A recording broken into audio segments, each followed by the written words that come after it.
Hello guys, आज की video में हम जानेंगे पूप के बारे में 5 वियर्ड फैक्ट्स। दोस्तों, हर कोई पूप करता है बट सब सेम पूप नहीं करते और सब उसके साथ सेम चीज भी नहीं करते। नेचर ने बहुत सी ऐसे तरीके भी बनाए हैं जिससे पूप हमेशा एक वेस्ट की तरह ही ना रहे।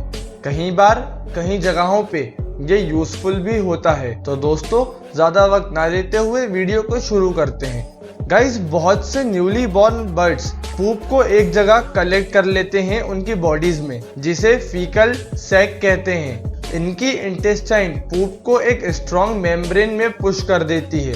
जब ये पूप करते हैं तो ये अपने पेरेंट्स की तरफ अपने बर्ड्स का एम करते हैं ताकि इनके पेरेंट्स इसे बाहर खींच सकें और इस तरह से वो इस पूप बैग को बाहर प्लग कर लेते हैं। उसके बाद वो या तो इसे खा जाते हैं या फिर कहीं लेके उड़ जाते हैं ताकि घोंसला गंदा ना हो। इसके अलावा दोस्तों, जब एक बेबी बर्ड यंग होता है तब उसका डाइजेस्टिव सिस्टम काफी वीक होता है।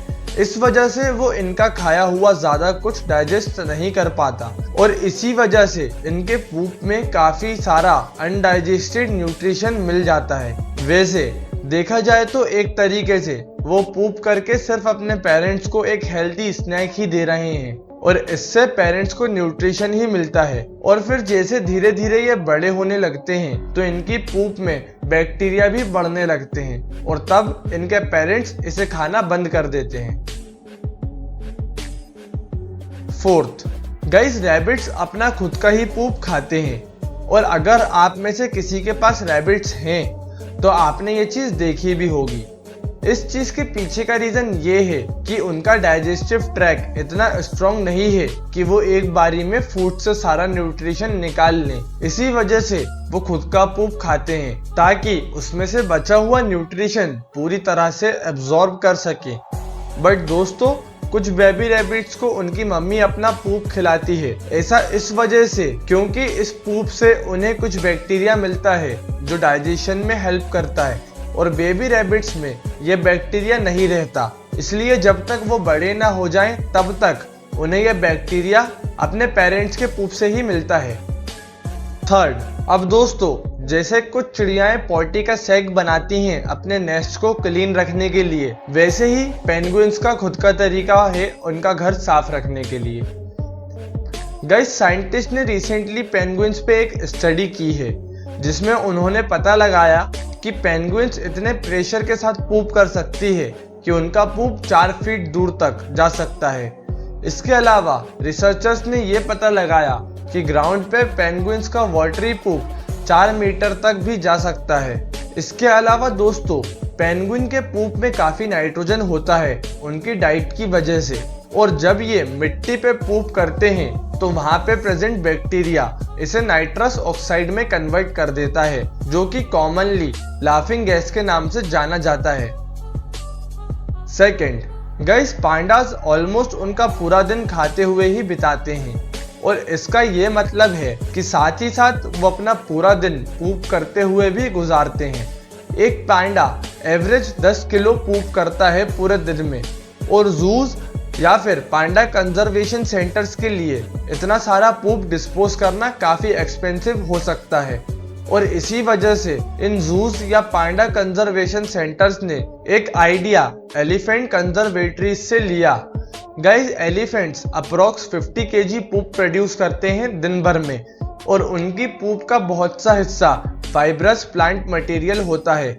इसी वजह से उनके पूप को सैनिटाइज करके उसके अंदर के फाइबर्स डिफरेंट प्रोसेसेस की मदद से पेपर में कन्वर्ट किए जाते हैं और उसके बाद बेचे जाते हैं। अब गाइस, पांडा का पूप कंपोजिशन में 70% इनडाइजेस्टेबल बेम्बू बच जाता है।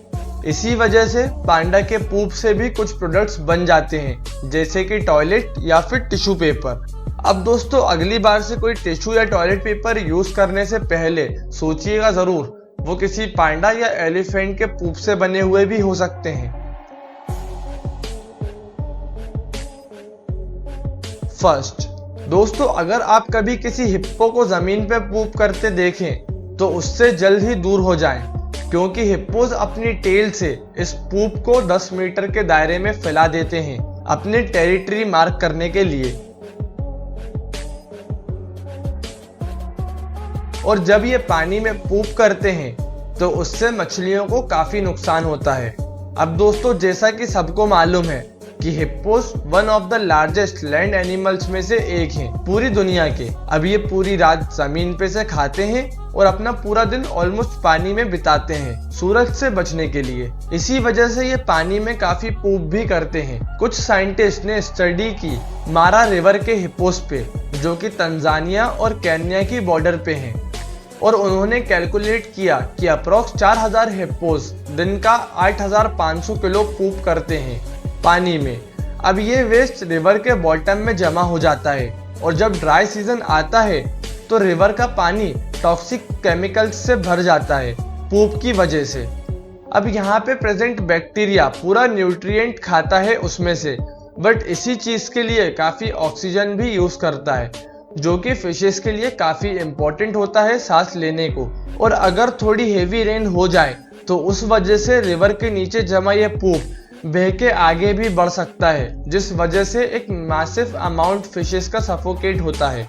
अब गाइज, ये पूरी चीज एक थ्योरी थी और इसे कंफर्म करने के लिए रिसर्चर्स ने 16,000 लीटर हिप्पो पूप वाटर को कलेक्ट किया और उसे एक पूल में लेके गए, जो कि हिप्पोस द्वारा यूज किया जा रहा था, और इसे उनके पूल के एक हिस्से में डाल दिया। अब एकदम से इसे वहां डालने की वजह से सेम वही सिनेरियो बना जो कि रिवर्स में बनता है, और उस वजह से ये ऑक्सीजन की मात्रा में एक लार्ज ड्रॉप रिकॉर्ड कर पाए। गाइस, आपका इन सब चीज़ों पे क्या कहना है हमें कमेंट्स में ज़रूर बताएं। और अगर आपको वीडियो पसंद आई हो तो प्लीज़ इसे ज़्यादा से ज़्यादा शेयर करें, लाइक करें और सब्सक्राइब करें हमारे चैनल को। Thank you.